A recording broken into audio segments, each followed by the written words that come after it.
For this video, we're going to be going over a summary of my preparation stage. So what I did to go through this whole prep phase of getting ready to actually leave the country.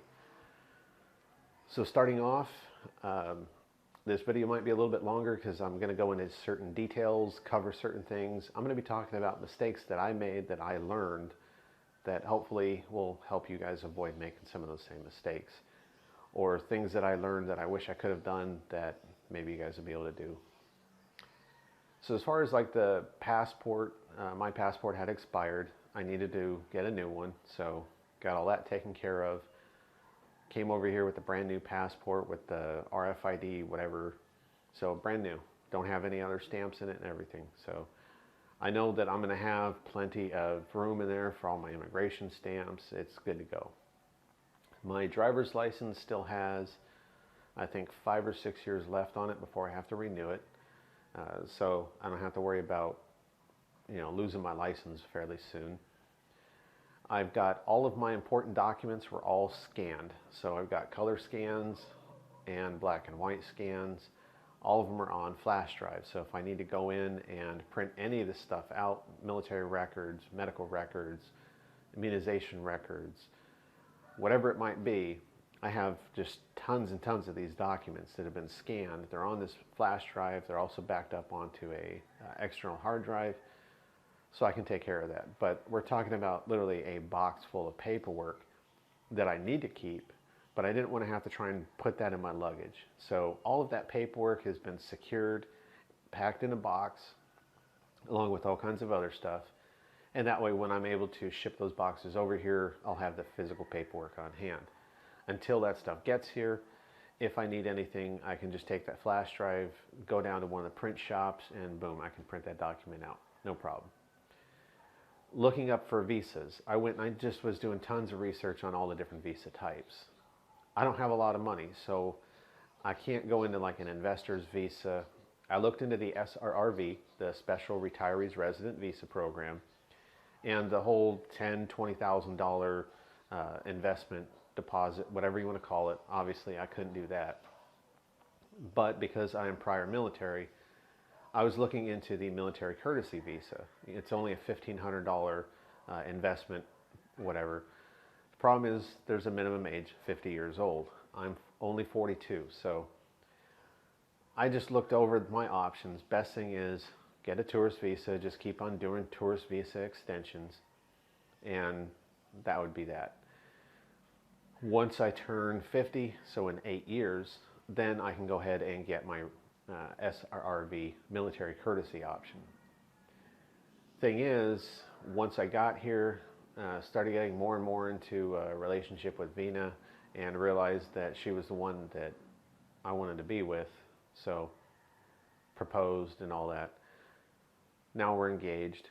We can't get married yet because of the COVID stuff. The U.S. Embassy is shut down. So in order to get married here, I have to go and get a certain document from the U.S. Embassy. Can't get that, so we can't get married yet. But when this is available, what it means is when I get married, I can go and apply for the 13A, which is a spouse visa. You get on that, and it's a 1-year stamp for the first year. That's your probationary period in a sense. After a year on this type of visa, then you get your permanent. So you're a permanent resident from that point. Don't have to worry about constantly going in and extending. You just have to, I think, extend it once every year. So that is the option that I'm planning on doing in the future. But right now, it's just going in and extending the tourist visa until that is taken care of. I had looked into going to the consulate and getting the 1-year tourist visa. The problem is you have to go in person, and they were located in Los Angeles, California, which was pretty far from where I lived. That wasn't going to be an option. I wasn't going to be flying out of LA. I was flying out of Frisco, so I just didn't have the time, the funds, whatever, to go get that option.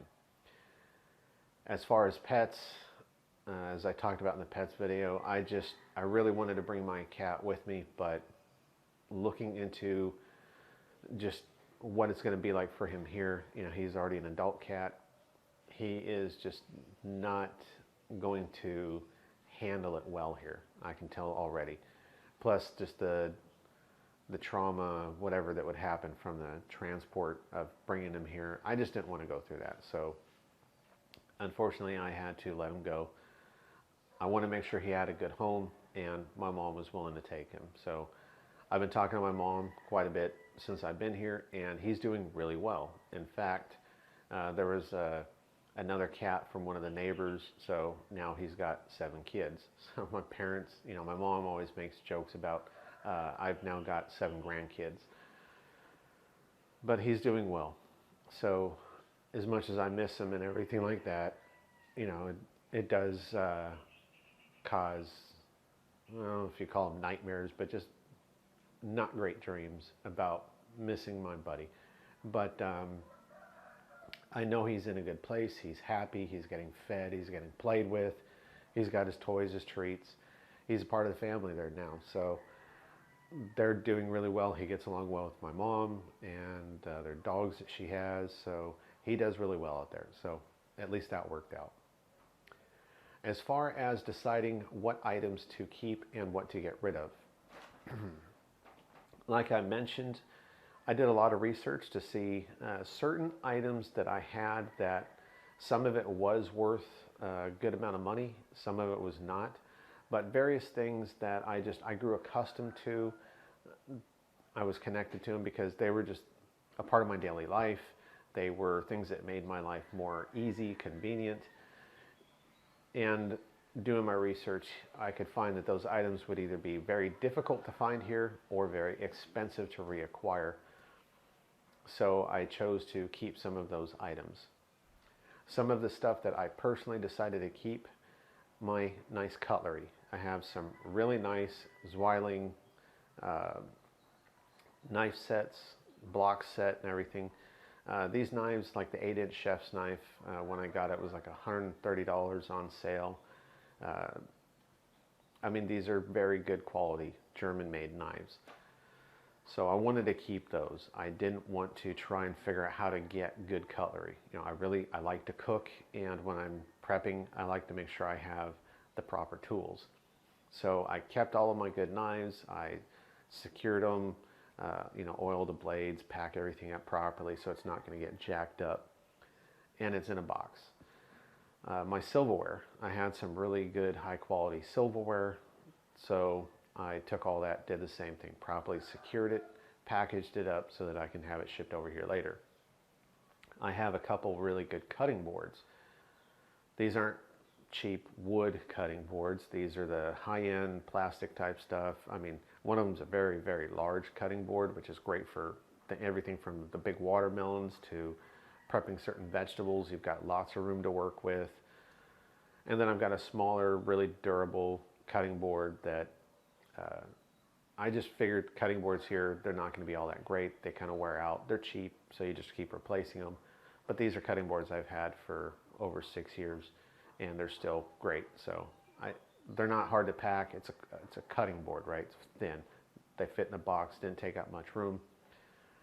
And then there were a few other different items, a couple of certain cooking utensils like spatulas and spoons that were of the higher quality that I knew I probably wouldn't be able to find here, and if I did, it'd be a very expensive amount. So something small like that, why not? Just put it in a box. I had a brand new unopened big ass box of the Rubbermaid storage containers, kind of like Tupperware. I hadn't even opened this set yet. I went out, they were on a good price. So I bought 2 big ass boxes of these things. One box I was using, the other box I hadn't opened yet. I had been wondering if that second box, I was thinking possibly gifting it to a family member at like a Christmas or something, but I just never got around to it, and now I've got an unused box that I'm having shipped over here. A couple other things. One thing is I like to eat salads a lot, so I have this large salad spinner. So, it's basically just a big ass bowl. You put your different vegetables, once you've rinsed them off, you put them in here, and then it's got like a pull handle that will cause this thing to spin. It basically spin dries your vegetables for you. Couldn't really find those of good quality here, and it actually does help a lot when you're making salads and stuff, doing stir fries, things like that. I already had it. It was still in the box, brand new, unopened, and it wasn't that big, so I figured, nah, okay, I'll put that in one of my boxes. I brought all of my clothes, so even the winter clothes, things that I knew I was never going to wear again, certain clothes that no longer fit, I brought, I took all that stuff and packed it into a box. The reason for doing that is here they have what's called uke uke. It's basically secondhand clothes. So places like the US and whatever other countries, they'll fill up big ass boxes or bundles, big sacks, duffel bags, whatever, full of used clothes. This is like the stuff you're going to get at like the Goodwill, Salvation Army. It's just old donated type stuff. It's not bad condition, but it's used clothes. They ship it over here. People will go and they'll spend a little bit of money on one of these huge boxes or bundles of used clothes from another country. So it's brand name, real clothes. It's not like some cheapo stuff. And then they'll turn around and sell each piece individually. Make a little bit of profit off of it. And the people around here are able to get some, decent used clothes. So I figured it'd be a good idea to take some of my used clothes, things that I don't need anymore, but they're still really good shape, good quality, good brand, and just try and have my fiance sell them or give them away as gifts. Some things like I've got some nice Dockers dress shoes that I just don't use anymore. They were a little bit too small for my size, like a half size too small, but they will fit her dad. So I figured I would just keep those. They're in the box still, so put that in one of my boxes to ship over here. So that way her dad or whoever else she wants to gift these really good dress shoes, they can have it. So I've got all the clothes and stuff. I've got a military rucksack. I plan to go, out hiking, camping, whatever at some point here. It would be nice to have. So this is a very large military rucksack. I can carry 200 pounds of gear in this pack, and it's designed, it's extremely comfortable to wear even fully loaded. I mean, I can put it on a person inside of this pack and carry them around, and it's not an issue. So I brought that. I had a couple other backpacks from school use, something I wouldn't use, but it's something I figure she can give to her family members, the kids, or sell it off because they're high quality. Brought some leftover school supplies, things that either might not be available here or they can be kind of hard to find. So notebooks, pens, pencils, things like that, decent high quality stuff. Remember, the VA was paying for all of this. I kept it, what I didn't use, for college. So I've got a bunch of these, Mead 5-star binders and stuff like that. So I was just putting a lot of that stuff into boxes. As far as personal items, not a whole lot of stuff that I really wanted to keep anymore. Maybe like 1 or 2 books that were old books. Books on Corregidor and the Bataan Death March, things like that are good reads and be nice to have now that I'm here in the Philippines. But I went through, I was packing boxes, keeping everything sorted through. One thing you really want to make sure of, though, when you are packing your boxes, every box that you're packing, write down a complete inventory of what is going into that box. When you're done packing the whole box up, mark it. Write something on it so you know what the contents are, so you can reference your inventory list. Because when you go to ship it, they're going to want an inventory list of what's in that box. They're going to want to know the value of those items. Just write down whatever. Understand that if you write down a high value, they might charge you an import fee or a duty fee for certain items. There isn't going to be any insurance on these boxes, so there's no point in writing down, oh, this is worth $1,000. I mean, realistically, if that box does somehow go missing, yeah, good luck getting anything for it. So you just want to go through and have all of your stuff all packed in the boxes. Shake the boxes around, make sure stuff's not going to be all shifting around, getting bumped and damaged. When you're packing the boxes, understand other heavy-ass boxes are going to be packed on top. So if you fill a box and it's not all the way full, find something that you can throw into that box that's going to make it so it's not going to be crushed in easily. If you got an old blankets, pillows, anything like that, something that you can just use to fill in any of the empty spaces. For me, I had some old pillows. They were good quality pillows, but they're aging. And one of the boxes I was filling up, it was only about 3/4 of the way. Well, why not? So I took those pillows, crammed those pillows into that box, and now the box is full. And if another box sits on top of it, those pillows are going to keep it from crushing in. So just make sure you've got all your boxes nice, secure, fully sealed. And for me, I didn't take them to the shipping facility. I left them with my mom for storage. That way we could figure out how to get them to the shipping facility. And that's already lined up. I just need the funds to ship those boxes. You know, at $80 a box, and I got 4 boxes, so that's kind of outside of my budget right now. But I went through, got all that stuff packed up from my luggage. I went through and I made sure I had all of the clothes that are going to be suitable for the weather here, and they're clothes that fit me properly. A lot of, I brought whatever shorts I still had left, bunch of t-shirts. I did bring one set of decent dress type clothing that I could go to any kind of formal event, wedding, birthday, anything that required some kind of business casual type attire, not just, t-shirt and shorts. Brought some shoes, got all that stuff in there. I did bring one really nice, good towel with me. I should have brought 2. The towels that you can find here a lot of times, they're not that great. They're like really thin towels. They work, but they're just not what I'm used to. So I wish I would have brought 2, just so I could swap them out more frequently, because you're taking sometimes 3-4 showers a day, depending on how hot and humid it is and what you're doing. I don't like to feel sweaty, sticky, stinky.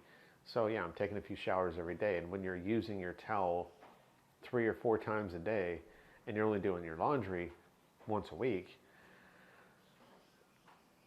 our house, no air conditioning. It's very humid. So your towel starts to get kind of funky at the end of when it's time to go do your laundry, like right now. So when you're going to dry off, you can smell that mildewy type scent. Your towel's just not fresh anymore. If I had 2 towels or more, it would be easier just to swap them out until laundry. Now, all of my good towels that I have, there's like 24 of these towels, they're in a box to get shipped over here, but I don't have them. So one thing I would highly recommend is in your luggage, bring 1, preferably 2 towels per person, so that when you get here, you've got those good quality towels. You're not having to use these cheap, thin towels. Things like socks, underwear and stuff, I brought whatever I thought I would need, the rest of it in a box, ready to ship over later. So I only packed what I figured I would be needing for at least a few months. And anything else that I need later on can be shipped over. I also was making sure that I had all of my personal hygiene stuff. I had my alarm clock, which is small, but it's dual voltage compatible. I really like that alarm clock. It's just something I have. Nice thing about my alarm clock, on the back of it has a plug for a USB. So that's what I use to charge my phone at night. Plug your phone charger into the USB port on the back of the alarm clock, plug your phone in, so that way when you go to bed, you've got your phone charging. You don't have to use like one of those wall adapters and try and put it where there's a damn plug or something. I've got my phone with me right next to the bed at all times. It's not on some other side of the room. I also brought a travel power adapter. This is something where I can plug it into the wall here at 220 and it steps it down to the 110. So any appliance, device, whatever that I might have that's not dual voltage compatible, I could plug it in there and use it. The other nice thing is it's got 4 USB ports. So if I've got other stuff, cameras and whatever that I need to charge, I can plug them into that as well. Now I don't really need it. None of the stuff that I have here really is going to require the voltage adapter, and I've recently been able to find a surge protector that has those USB plugs. So I'm using that instead, but I was using that for quite a while. Longer than I should have probably. But I just was making sure that I had everything I needed in my luggage. I went through and made sure I got rid of everything. So by the time I'm moving out of my apartment, all of the stuff that I plan to keep, basically all the rest of my life's possessions, it's not in my luggage, it's in these boxes. And I was able to take 40 years of my life, 30 years worth of stuff that I've been acquiring since I was a teenager, just different items. I was able to whittle all of that stuff down to 4 boxes. One box is entirely devoted just to clothes. Another box is basically all kitchen supplies. So every other knickknack and small item was able to fit in 2 of these big boxes. I went sure had all that stuff, made sure all my addresses, my mail forwarding, so all of my mail goes to my mom's house. That way I'm comfortable with her opening it. If she sees something important, she can scan it on her scanner printer that she has at home and then send me an email of it. So I'm able to take care of that. It just took me a while to go through and sell off my furniture and stuff, so that's something you guys need to be thinking about is when you do go to purchase your tickets, make sure you leave enough time to do all of the preparations. Because when you are going in and looking for your airline tickets and you book your tickets, you've still got to go through, figure out what you're keeping, start packing stuff, because even if you start getting rid of everything, start packing your boxes, you're not going to pack everything. You still need stuff to live with until you get on that plane. You're also going to have time to get rid of your furniture and anything that you're not bringing with you, but you're still going to be using it up until the day you leave. So you're just going to have to make sure you've got enough time. Now with me, I only had like a month and a half, not quite 2 months, from the time I bought my ticket to when I'm leaving the country. And because it was the middle of winter time, it was very difficult trying to sell my furniture because people weren't able to come look at furniture, pick up furniture, and bring big furniture to their house when you've got 2 feet of snow, roads aren't plowed all the way yet. It was just a very difficult situation. So it was not easy to sell everything within that time period. Another thing is, the more time you have to sell items, the more you can sell it for. If you are in a very short time frame, you're going to have to sell it for lowball prices. You're going to have to it's basically to the point where you got to get rid of it. You can't bring it. You got to do something. So as long as you get some kind of money out of it, that's what you need to do. But if you have a longer period, you're going to have more time to get those offers. People are going to see it. When you get the lowball offers, decline and keep on going. And if in the end you finally can't get rid of it, then you can start going back and taking some of the lower offers, but you just have more time to get more money out of your stuff. And that was really all I had to go do. I unfortunately did not have much at all for savings. So selling off my furniture and doing all that, that money pretty much was what I was using to buy my tickets, to pay for my reservations at the condo for my arrival lodging, making sure that I had all of my stuff ready and good to go.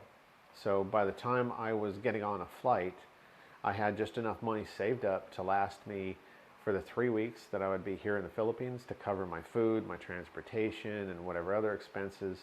And I had, a little bit of money left in my wallet in case the airline decided at the last minute, and it's starting to rain, so that might get noisy, but essentially I made sure I had enough so that if at the last minute the airline says, no, we're going to charge you for your baggage, I had money to cover that. And just that way I would have money, so if I need to grab a drink or a snack or something inside of an airport while I'm on layover, I can buy something that way. But it was from the time that I was like, all right, I'm doing this. I start selling off my furniture and going through and figuring out what I'm going to pack and start packing. It was like 6 months from that time where I was really certain of doing it. From the time I bought my tickets to the time I got on a flight was only 2 months. So, not even 2 months. I bought my tickets towards late December.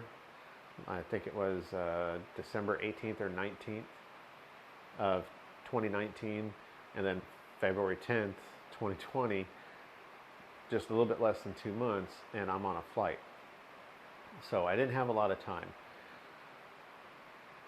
Mainly the things that I really wish I would have done differently. Obviously more money, but that was outside of my control. But I wish I would have packed at least one more of my towels. I brought clothes that I haven't really been using much. You know, I brought a couple pair of jeans. I've only worn one pair of jeans a few times. Just don't really use jeans here. It's always shorts.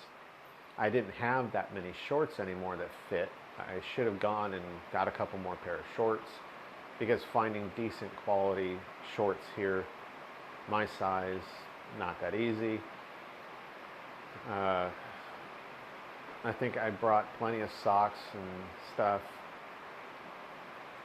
One thing I also probably should have got is a couple more boxes of extra batteries. You can go to Amazon and you can buy bulk batteries, so AA, AAA, C, D, 9-volt, whatever. They're Energizer, the high quality electronic class batteries, and they're very cheap. They're like a wholesale price. I had half of a case of those for the AA. I forgot to get AAA. And when I'm looking at certain things like my handheld flashlight, different things like that, I didn't have the batteries. Trying to find quality batteries here when you're not able to go to like Metro Manila, not that easy. So I wish I would have brought some extra batteries. There were other couple items that I brought with me that I shouldn't have. I had some spices, or like Mrs. Dash seasonings, that are very difficult to get. Back in the US, I was actually getting them shipped to my house per case. So I really like these seasoning things when I cook, and I figured, why not, you know, they're small, I can just throw them in a baggie and put them in my check-in bag. Well, getting here, the humidity and the heat and everything, it's not friendly with these containers. So what's happened is, over time, they went bad. It just, the contents inside just turned solid because of moisture, whatever. So I got a little bit of use out of them, but not that much. And it was one of those things that I can live without. I've lived without it for a while. So you're going to find that certain things you might want to bring with you won't be using as much, but just, it's a personal thing. Bring what you think you're going to need, what you think you're going to want. Try and bring a couple extra towels. Make sure you've got some good socks and stuff. One thing to note is here, because there's no carpet, it's all tile. When you go into somebody's house, you're going to be taking your shoes off out of courtesy. Everybody leaves their shoes and sandals and stuff at the front door. And you're going to be walking around in people's houses with your socks on. If you're getting to the point where you're no longer wearing socks and shoes, you're just wearing, you know, sandals, not something I'm comfortable doing outside of the house. The weather's starting to kick up real good, so I'll have to end the video here, but just make sure you've got items you think you're really going to need.